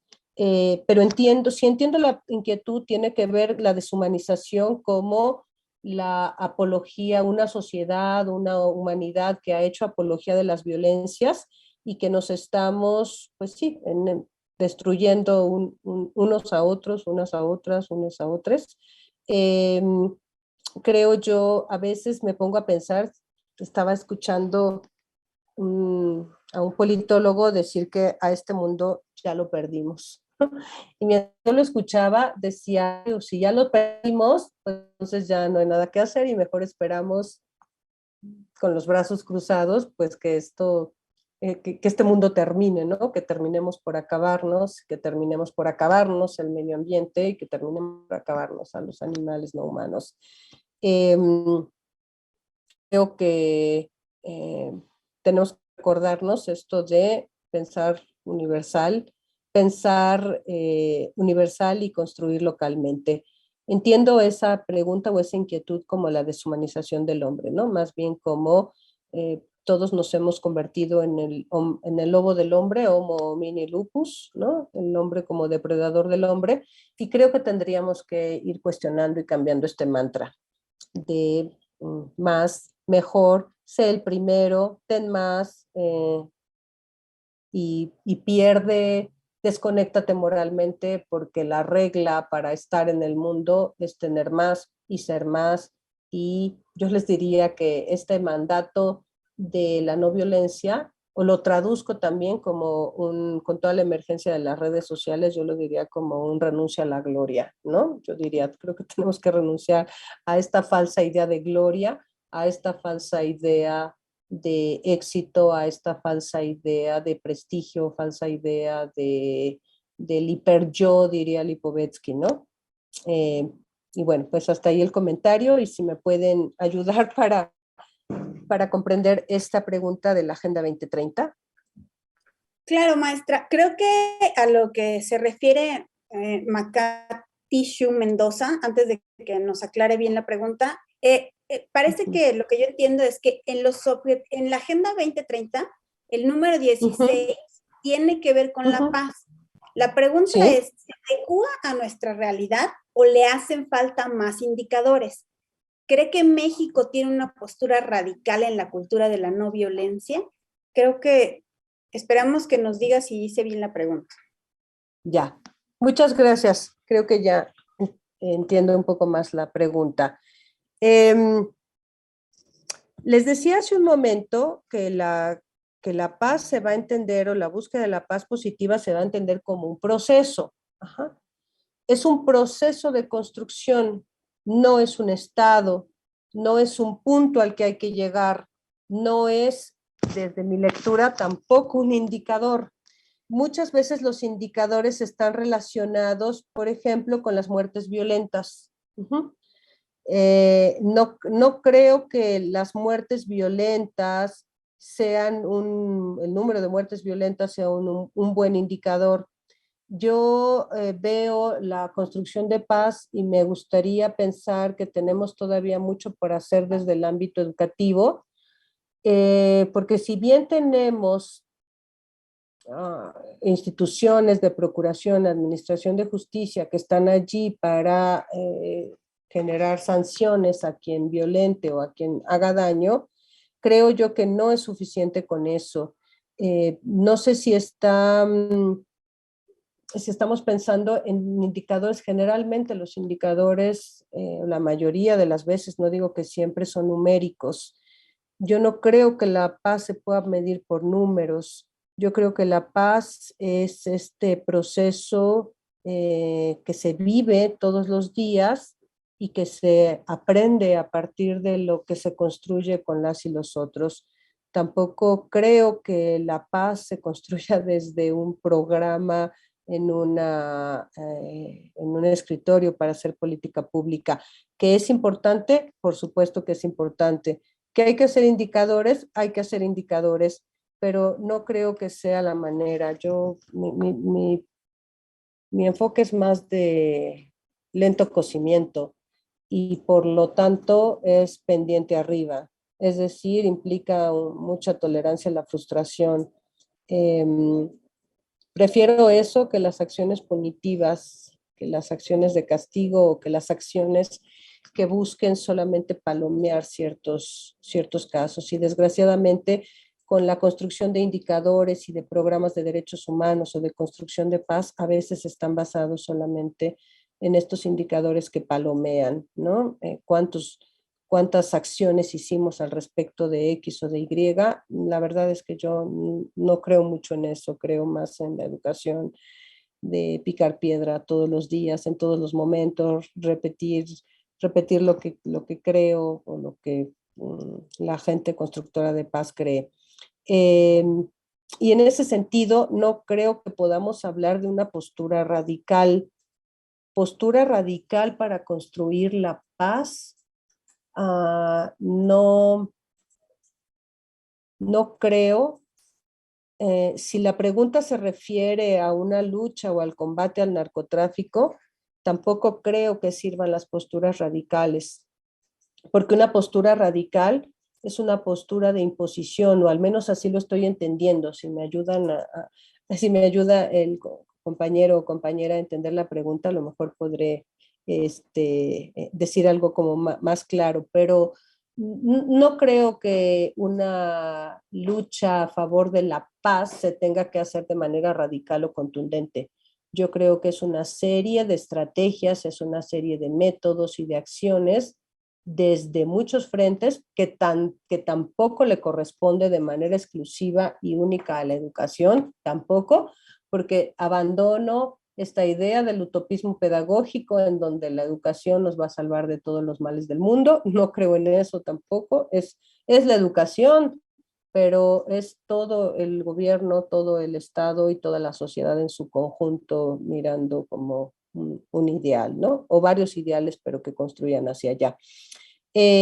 Por lo tanto, no creo que pueda haber posturas radicales al respecto de la paz, porque creo que dejamos de mirar al otro y su circunstancia.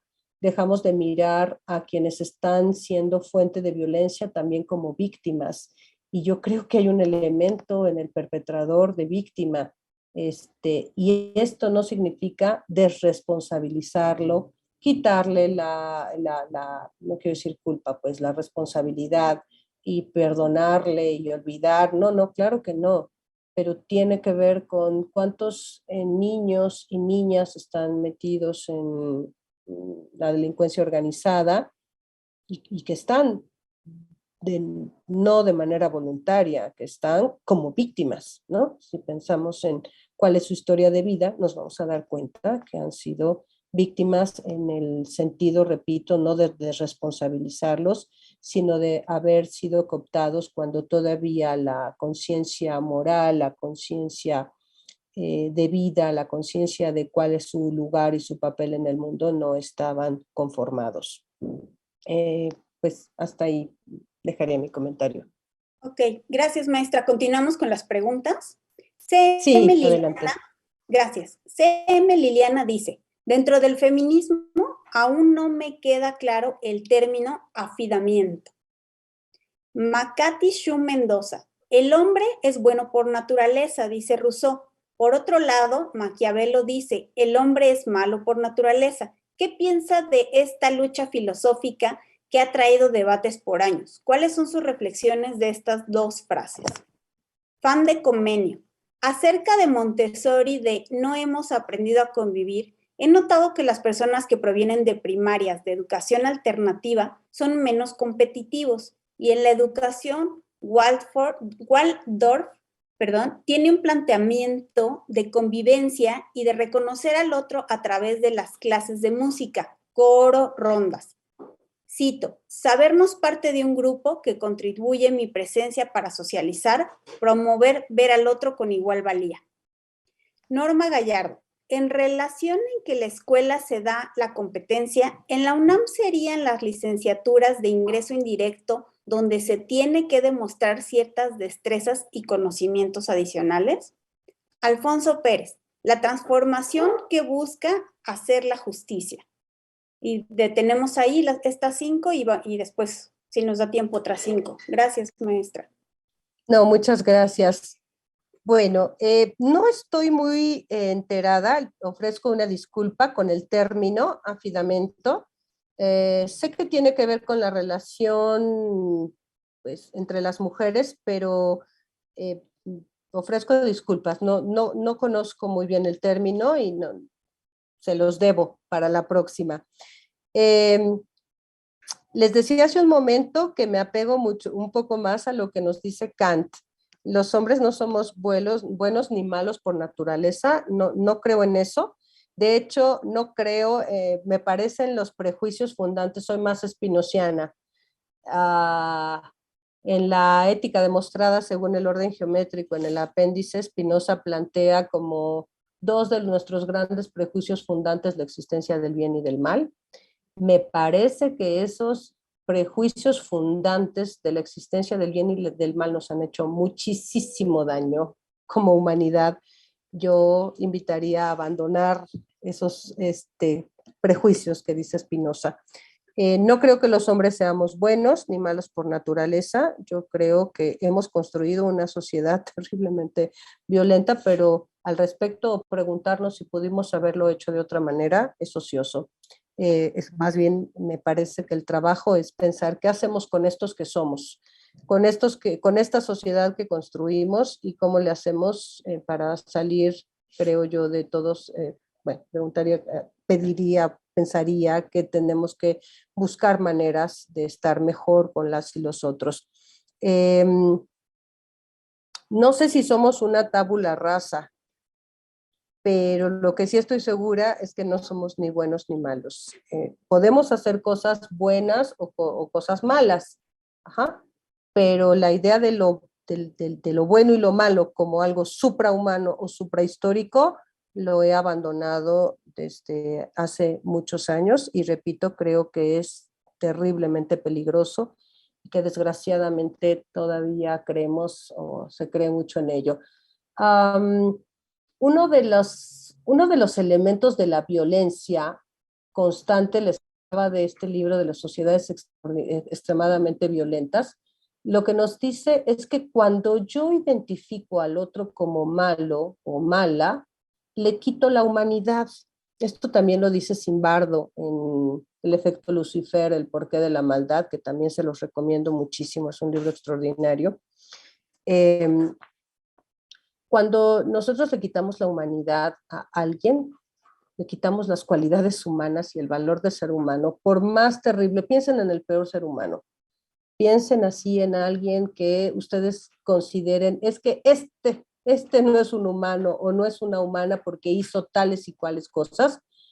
Bueno, cuando nosotros quitamos la humanidad, el problema es que podemos quitarle la humanidad a esa persona que hizo esas cosas terribles, pero dependiendo de nuestra estructura moral y de nuestros ideales y prejuicios morales también, podemos irle quitando la humanidad a un montón de personas.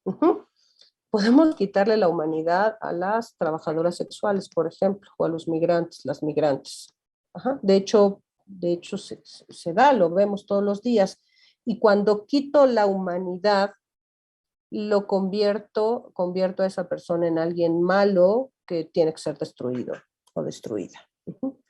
Y cuando llegamos a ese nivel, es muy fácil la desconexión moral. Y entonces yo me puedo desconectar moralmente y decir, piensen lo que pasó en Ruanda, entre los Hutus y los Tutsis. ¿Cómo mato al vecino? ¿Cómo mato a la vecina? Pues primero a través del prejuicio, de construir un prejuicio, un estereotipo que se va alimentando del odio, dice Gali, de la violencia primitiva. ¿Cómo se va alimentando eso? Hasta darme el permiso para destruirle. Entonces, bueno, pues yo soy más kantiana, más spinociana. Sí creo que deberíamos de trabajar más en la tendencia a lo correcto, pero me ajusto a ese pensamiento kantiano, spinociano. Las personas, si entendí bien, que estudian en estas escuelas son menos competitivas en el sentido de no competir o menos capaces de adaptarse a la sociedad. Eso no entendí muy bien. Y lo de las clases, lo del el ingreso indirecto, bueno, no todo es discriminación. Creo que en los temas de la discriminación o la exclusión tenemos que tratarlos con pinzas, porque a veces también en esta dinámica de todo es violencia también parecería que todo es discriminación y no lo es. La discriminación se da cuando se niegan derechos, pero estos derechos se niegan por una adscripción específica, por color de piel, por sexo, por preferencia sexual, por estatus social. Y cuando se niegan los derechos por alguna de esas razones, entonces estamos frente a un tema de discriminación. No así en el caso de ciertas habilidades o ciertos conocimientos que se requieren para desempeñar alguna tarea. En este caso, entiendo que se refiere a los conocimientos que se tienen que tener para ingresar a una carrera. Bueno, si yo quiero hacer música o quiero ser licenciada en letras inglesas, no sé si tengan prerequisitos, no quiero faltar a la verdad, pero hay ciertas carreras que requieren algunos conocimientos, pero no podríamos entender eso como discriminación si está justificado en la currícula. Lo podemos entender como forma de violencia o discriminación si lo que se está haciendo es negar el ingreso a las personas por color de piel, por ejemplo, ¿no? O porque viene de la colonia fulana de tal, o porque viene de la preparatoria fulana de tal. En ese caso sí podríamos pensar en un acto discriminatorio. Y pues nada más preguntar si esto de las personas que salen de las escuelas Montessori son menos competitivas en el sentido de más constructoras de paz o menos competitivas en el sentido de adaptarse a la sociedad o tener menor tolerancia a la frustración. Hasta ahí mi comentario. Ok, gracias maestra, pues esperemos a ver si nos pueden aclarar esa pregunta. Las siguientes, que serían las últimas, académicas CCH, ¿el examen de Comipems podría considerarse como violencia al realizar la asignación de escuelas en base a los promedios, calificaciones, haciendo alusión a las filas que mencionaba de niños aplicados que compartió como experiencia? Juana Ayala, perdón. ¿Qué definición de violencia recomienda? Adriana Mora, ¿no considera que el eliminar la competencia en la educación volverá a alumnos más flojos? Alan Vera, ¿cómo visualiza la guerra o cómo ve el futuro del mundo con este conflicto entre Ucrania y Rusia? Esas serían las preguntas de este último bloque, maestra, por favor. Muchas gracias. Definitivamente el examen Comipens es un examen manifestación de la violencia estructural. ¿Por qué? Porque clasifica al estudiantado. De hecho, me gusta mucho hacer la referencia en estos espacios a un planteamiento que hace Hugo Aboites, que fue rector de la UACM, al respecto del examen Comipens. Piensen, tenemos varios sistemas de bachillerato y esos sistemas de bachillerato dentro de la estructura de la violencia estructural, unos son más deseables, unos se buscan más, el estudiantado busca más llegar a ciertos sistemas de bachillerato que a otros. ¿Por qué? Porque los otros tienen esta fama o este conocimiento de que son para los burros y otros son para los aplicados. Bueno, lo que dice Hugo Aboites, quiero seguirlo aquí, es que lo que hace la política educativa al aplicar este examen es que decide el proyecto de vida. Bueno, no lo dice como tal proyecto de vida, eso ya es una interpretación mía. Yo decido, o yo política educativa decido que tú que tienes tal promedio y que sacaste tal promedio en tal examen, te vas a ir a tal escuela, tú te vas a ir a tal otra y tú te vas a ir a tal otra. Y de alguna manera o de muchas maneras estoy condicionando los proyectos de vida y la vida que va a tener esa persona, ¿sí? Entonces es, desde la perspectiva de él, y yo le acompaño, tremendamente violento. ¿Por qué? Porque deberíamos de tener una oferta en donde los estudiantes pudieran decidir, yo quiero esto, yo quiero esto, yo quiero esto, yo quiero esto. Pero como tenemos digamos, un punto a llegar, ¿no? Una idea de progreso, entonces parece que todos debemos y todas debemos ir hacia allá, lo cual también me parece muy peligroso, porque no construye sociedades con las y los que somos, sino que va así como fabricando otro ladrillo en la pared. Definitivamente creo que hay que erradicar el Comipens. ¿Cómo le damos? El Estado debe de darle cobertura educativa a absolutamente todas las personas que quieran estudiar. Y darle la opción también a quien no quieran estudiar. Porque además, si piensen, si venimos de una comunidad en situación de marginalidad, en situación de pobreza, lo más seguro es que la formación institucional, la educación escolar que yo recibí o que recibimos, no es la mejor, ¿sí? Y el problema es que cuando llego al examen, me hacen responsable como estudiante de lo que sé.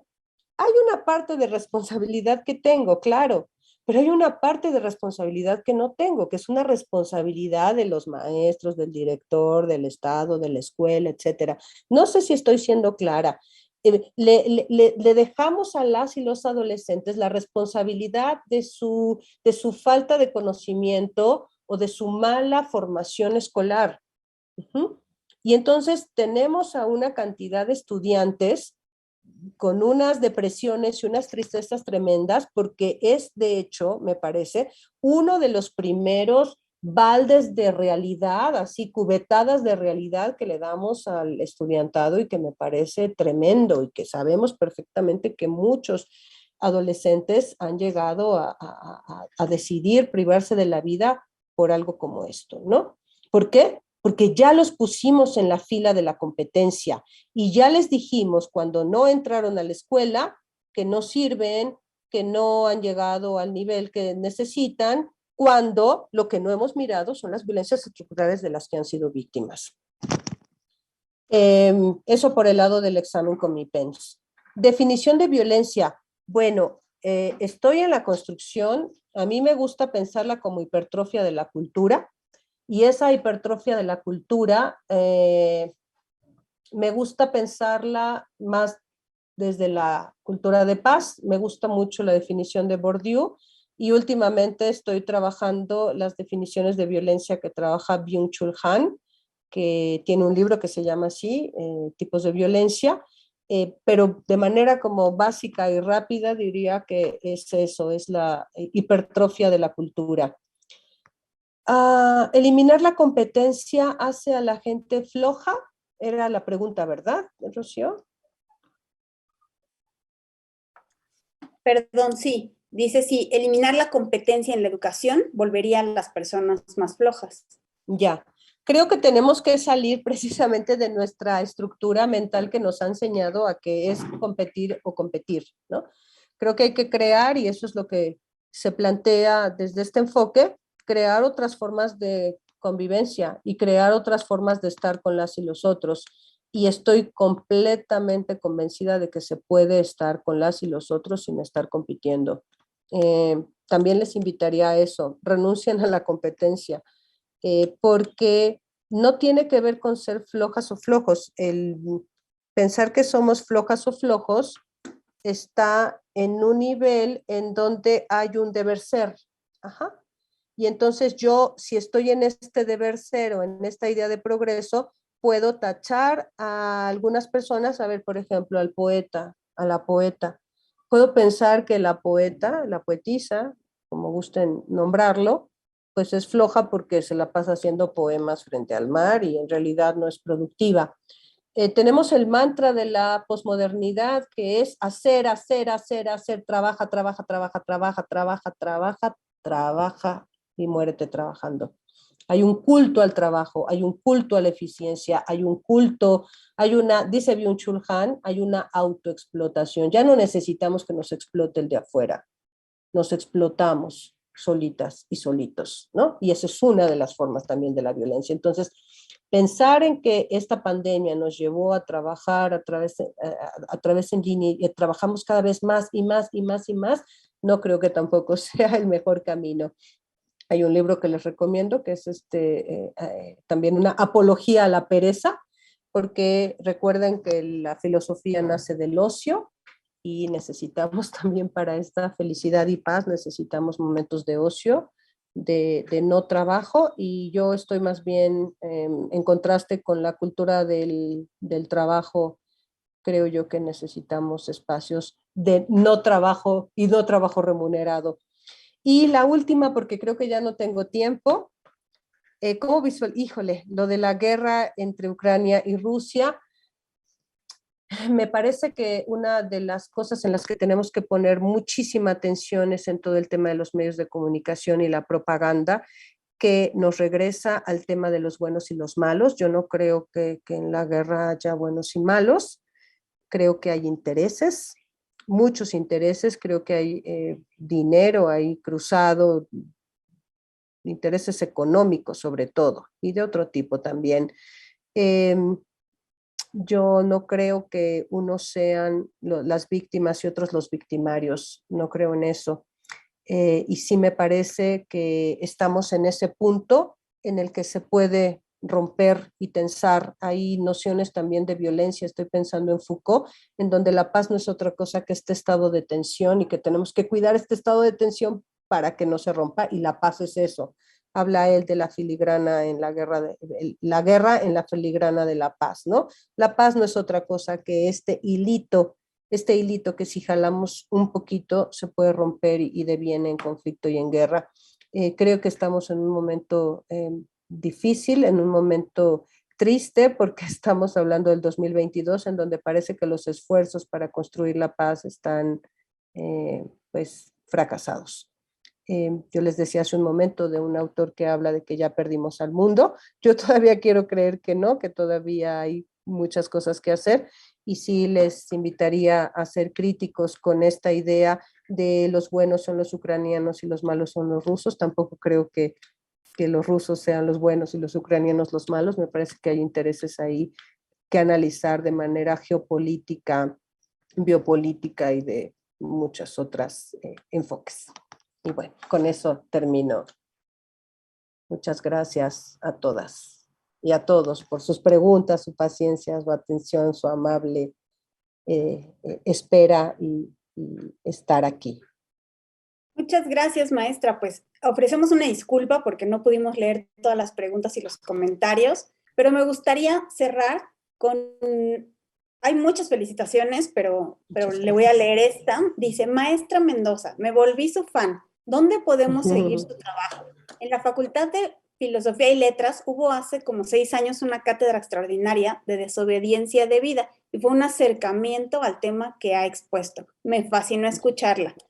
Muchas gracias. Maestra, pues con esa felicitación cerramos. Agradecemos mucho la exposición que hizo. Le agradecemos que haya respondido las preguntas y comentarios. Y también gracias por participar en la Cátedra Universitaria de Bioética para el Bachillerato. Gracias a todas y a todes ustedes quienes nos acompañaron durante esta sesión. Gracias a Francisco Hernández, a David Cifuentes que nos apoyaron en esta transmisión y a todos los miembros del PUB que con su trabajo ayudan para que esta actividad sea posible. Maestra, muchísimas gracias. No sé si quiera decir algo al final. Pues un placer estar con todas y todos, y pues les dejo por ahí mi correo, es monica.mendoza@filos.unam.mx, y pues encantada de estar con ustedes, de verdad muy agradecida. Muchas Francisco, gracias. Rocío, muchas gracias. Muchas gracias. Los esperamos a todos en la próxima sesión Olas de Feminismo con la doctora Majarba Anel González García. Muchas gracias a todos y que tengan una excelente tarde.